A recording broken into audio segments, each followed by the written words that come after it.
on s'est lancé dans une loi, encore une fois xénophobe, sans même savoir qui ça allait toucher. Mais ce qu'on peut affirmer avec certitude, c'est que d'une part, ça touche beaucoup de monde, d'autre part, ça va faire basculer beaucoup de monde dans la grande pauvreté, et pour les personnes concernées, ça va être un choc très important.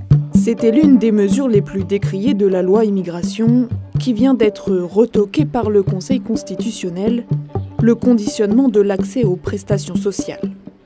Une disposition qui consacrait la préférence nationale, thème cher à l'extrême droite. Je crois que c'est une grande victoire idéologique de notre mouvement. Car il aurait été beaucoup plus difficile pour les étrangers d'accéder aux prestations familiales et aux aides au logement. Mais quel aurait été l'impact d'une telle mesure ? Mickaël Zemmour et 3 autres économistes du collectif Nos Services Publics ont tenté d'en modéliser les conséquences dans une étude. Ils nous expliquent. On a estimé un ordre de grandeur. Les organismes en charge des prestations sociales ont déclaré n'avoir qu'un niveau limité de détails sur les profils de leurs bénéficiaires, ce qui ne leur permet pas de savoir combien de personnes auraient été touchées par la loi. Mickaël Zemmour et ses collègues ont donc réalisé leur simulation en se basant sur l'enquête Revenus fiscaux et sociaux de l'INSEE en 2019. Et ça nous donne une population de l'ordre de 100 000 personnes, dont un tiers d'enfants, qui seraient potentiellement directement concernées par la mesure. Mais en réalité, on pourrait avoir plus de personnes concernées si elles n'ont pas eu tout de suite le bon titre de séjour, ou parce que notre étude ne compte pas, par exemple, les personnes qui ne sont pas dans un logement ordinaire. Les personnes qui sont en foyer, par exemple, ne sont pas comptées dans notre étude.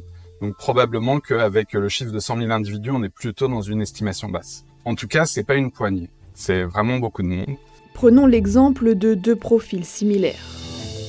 Mathieu, un Français de 21 ans, et Amar, un Égyptien de 21 ans également, sont tous les 2 employés de restauration à temps partiel, dans les mêmes conditions, pour 912 € par mois.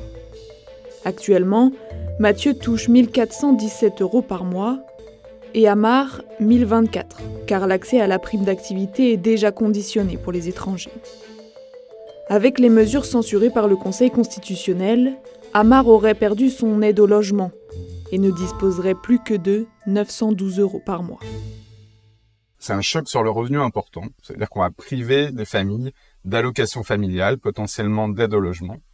Des familles qui statistiquement sont déjà dans les catégories populaires et dont une partie très significative va basculer dans ce qu'on appelle la grande pauvreté, c'est-à-dire un niveau de vie inférieur à 40% du niveau de vie médian.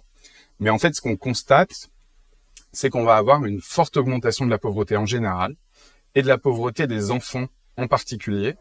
Une pauvreté des enfants, car à condition égale, la famille de 2 enfants en CP par exemple se serait retrouvée avec un niveau de vie drastiquement différent après l'entrée en vigueur de la mesure.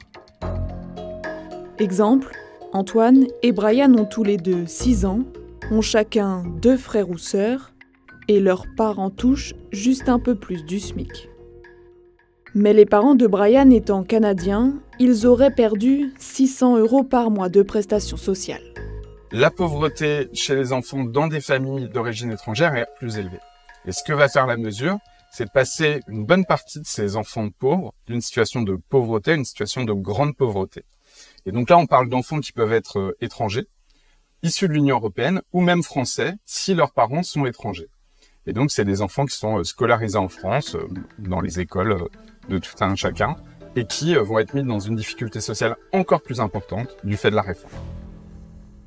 Finalement, le Conseil constitutionnel s'est donc opposé, le 25 janvier 2024, à ces mesures.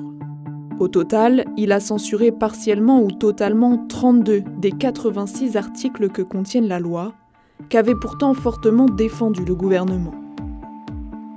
Le président du Conseil constitutionnel, Laurent Fabius, avait d'ailleurs sermonné Emmanuel Macron début janvier.